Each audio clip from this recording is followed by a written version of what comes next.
আমার সঙ্গে যিনি আছেন তিনি তো তান্ত্রিক। এবার তান্ত্রিকদের অনেক ক্ষমতা থাকে, তারা তন্ত্র সাধনার সাথে যুক্ত, নিয়মিত মেডিটেশন করেন, আজ্ঞা চক্র তাদের খোলা থাকে। তো উনি গিয়ে ওখানে ভাইব্রেশনটা বুঝতে পারলেন যে কিছু একটা প্রবলেম আছে। এবং আমিও এঞ্জেল থেরাপির মাধ্যমে বলুন বা পেন্ডুলাম ডাউজিং এর মাধ্যমে বলুন, আমিও কিন্তু সেই ব্যাপারটার একটা কনফার্মেশন পেলাম যে ওইখানে কিছু একটা প্রবলেম থাকলেও থাকতে পারে। এবং আমার সাথে যিনি গেছিলেন তিনি কিন্তু এটা সার্টিফাই করলেন যে এখানে কিন্তু ওই সাদা পায়জামা পাঞ্জাবি পরা ভদ্রলোক কিন্তু স্টিল ঘুরে বেড়াচ্ছে। আচ্ছা, এইবার আমাদের মনে প্রশ্ন জাগলো যে তাহলে এই যে জায়গাটা, এই যে স্পেসটা নেওয়া হয়েছে, এটা আগে কি ছিল, বা এখানে আগে কোনো ঘটনা ঘটেছিল কি?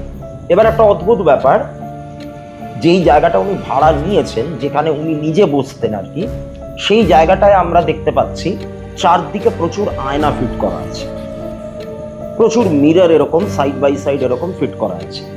এইবার যেটা কিন্তু সাধারণত একটা ডক্টরস চেম্বার বা একটা ডক্টরস ক্লিনিকে কিন্তু এত আয়না থাকার কথা না।